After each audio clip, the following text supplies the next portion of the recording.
Welcome to maths with Mathesh. நம்ம இன்னைக்கு 10th maths அளவியல் பயிற்சி 7.5 பலவுள் தெரிவு வினாக்கள்ல 11லிருந்து 15 வரைக்கும் இருக்கிற கணக்குகளை பார்க்க போறோம். கீழ்காணும் எந்த இரு உருவங்களை இணைத்தால் ஓர் இறகு பந்தின் வடிவம் கிடைக்கும் அப்படின்னு சொல்லி கேட்டிருக்கிறாங்க. நம்ம ஒரு இறகு பந்து எடுத்துக்கிட்டோம் அப்படின்னா இதனுடைய உருவமானது மேலே ஒரு கூம்பின் இடைக்கண்டம் மற்றும் கீழே ஒரு அரைக்கோளம். ஸோ கூம்பின் இடைக்கண்டம் மற்றும் ஒரு அரைக்கோளம்ங்கிறது நமக்கு இ சாய்ஸில் இருக்குது. ஸோ இதுதான் நமக்கான ஆன்சர். 12வது கணக்கில் R1 அலகுகள் ஆரமுள்ள ஒரு கோளப்பந்து உருக்கப்பட்டு R2 அலகுகள் ஆரமுடைய 8 சம கோள பந்துகளாக ஆக்கப்படுகிறது எனில் R1:R2வின் மதிப்பு கேட்டிருக்கிறாங்க. அதாவது ஒரு பெரிய கோளப்பந்து ஒன்று எடுத்துக்கிறாங்க. இந்த கோளத்தின் ஆரமானது R1 அலகுகள்னு சொல்லிட்டாங்க. இதை உருக்கி நமக்கு 8 சிறிய கோளப்பந்துகளாக உருவாக்குறாங்க. அந்த 8 கோளமும் சம அளவுகளாக இருக்குது. சம அளவுள்ள 8 கோளங்களாக மாற்றுறாங்க. அது அனைத்தினுடைய ஆரமும் R2ன்னு சொல்லி இருக்குது. இந்த அனைத்து கோளங்களுக்கும் ஆரமானது R2ன்னு சொல்லி இருக்குது. ஸோ இதனுடைய கன அளவும் இந்த 8 கோளங்களுடைய கன அளவும் நமக்கு சமமாக இருக்கும். ஸோ V1 = 8 பெருக்கல் இந்த ஒரு சிறிய கோளத்தின் கன அளவு. ஸோ இதனுடைய கன அளவை V2ன்னு எடுத்துக்கிட்டோம் அப்படின்னா அதை 8ஆல் பெருக்கணும். அதற்கு இந்த V1 ஆனது சமமாக இருக்கும். இந்த கோளத்தின் கன அளவும் 8 சிறிய கோளங்களின் கன அளவுக்கு சமமாக இருக்கும். ஸோ V1 = 8 பெருக்கல் V2. ஸோ அப்படியே நம்ம மதிப்புகளை பிரதிடுறோம். முதல் கோளத்துக்கு கன அளவுக்கான ஃபார்முலா 4/3 பை R. இங்கே வந்து ஆரமானது R1ன்னு கொடுத்துருக்குறாங்க. ஸோ நமக்கு 4/3 பை R³ பதிலாக R1³ போடுறோம். = 8 பெருக்கல் V2. அதனுடைய ஆரமானது R2. So 4/3 by R2³. இதை 8ஆல் பெருக்கிறதுக்கு இந்த கன அளவானது நமக்கு சமமாக இருக்கும். ஸோ 4/3 பை R1³ = 8 பெருக்கல் 4/3 பை R2³. நமக்கு கேட்டிருக்கிறது R1:R2. ஸோ R1/R2வின் மதிப்பு தான் நமக்கு கேட்டிருக்கிறாங்க.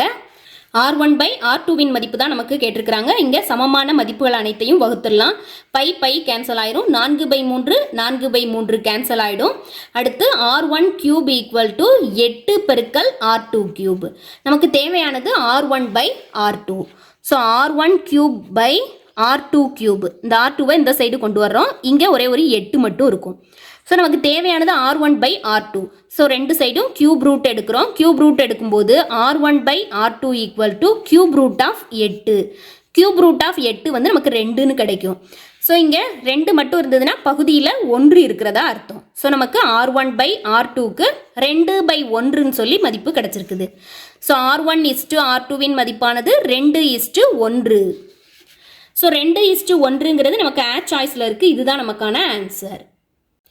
13வது கணக்கில் 1 சென்டிமீட்டர் ஆரமும் 5 சென்டிமீட்டர் உயரமும் கொண்ட ஒரு மர உருளையிலிருந்து அதிகபட்ச கன அளவு கொண்ட கோளம் வெட்டி எடுக்கப்படுகிறது எனில் அதன் கன அளவு கன சென்டிமீட்டரில் என்னன்னு சொல்லி கேட்டிருக்கிறாங்க.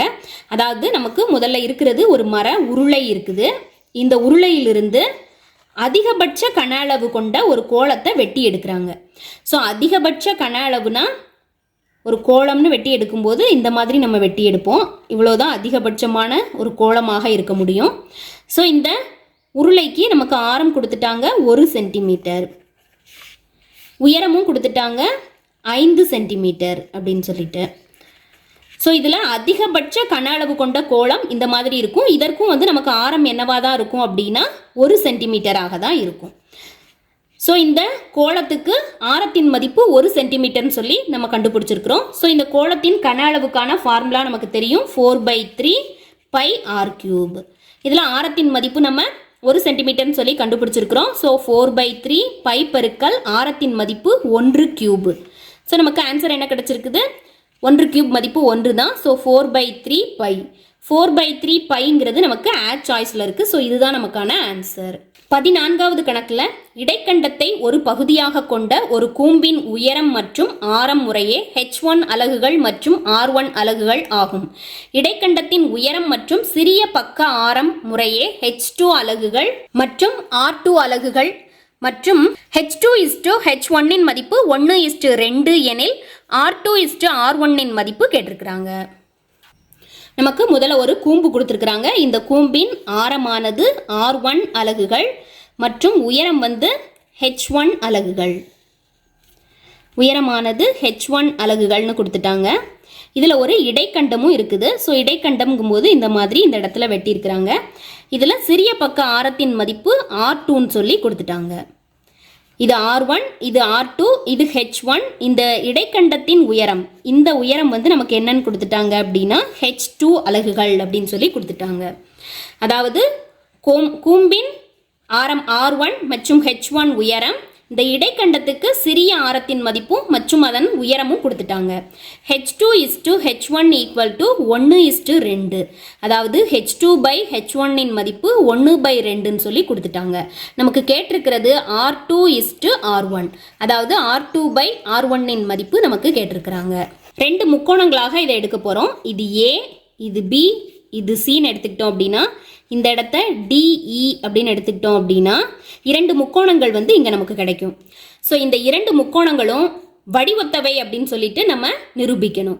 அது எப்படி நிரூபிக்கலாம் அப்படின்னா ADE முக்கோணம் ABC மற்றும் முக்கோணம் ADEல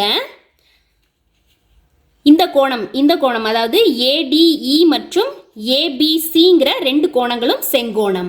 அதே மாதிரி ஏங்கிற இந்த கோணமானது இந்த இரண்டு முக்கோணங்கள்லையும் ADEங்கிற முக்கோணத்திலையும் காமனாக இருக்குது, ABCங்கிற முக்கோணத்திலையும் காமனாக இருக்குது.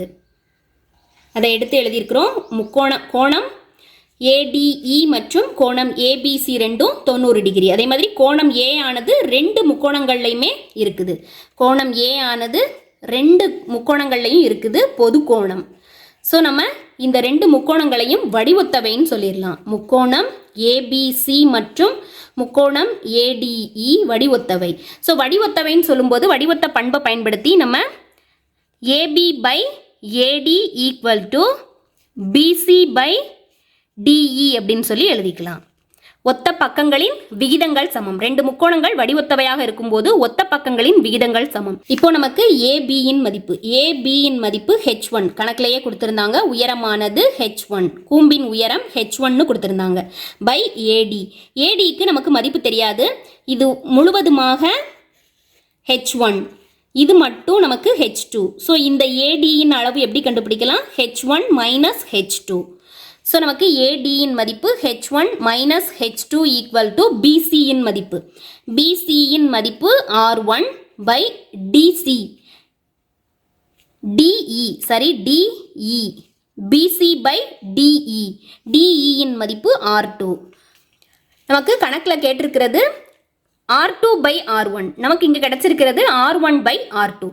ஸோ நம்ம தலைகீழியாக மாற்றி எழுதிக்கிறோம். ஸோ R2/R1 = இதை தலைகீழியாக மாற்றி எழுதுகிறோம். H1 - H2/H1. ஸோ இதை ரெண்டையும் தனித்தனியாக H1ஆல் வகுக்கிறோம். So H1/H1 - H2/H1. So H1/H1 ரெண்டு வகுபடும் போது இது ஒன்றாக மாறிடும்.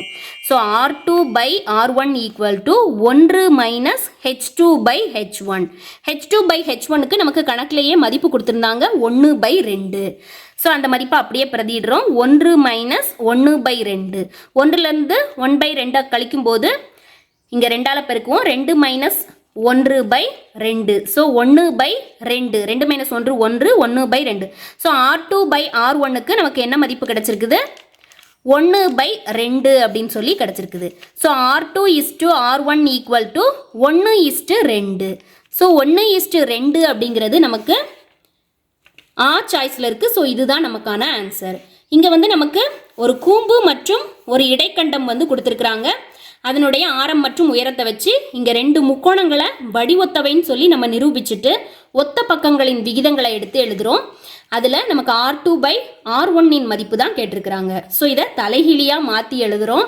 மாற்றி எழுதும்போது நமக்கு H2/H1ன்னு வருது. ஸோ அந்த மதிப்பை அப்படியே இங்கே பிரதியிடும்போது நமக்கு 1:2 அப்படின்னு சொல்லிட்டு மதிப்பு கிடைச்சிருக்குது.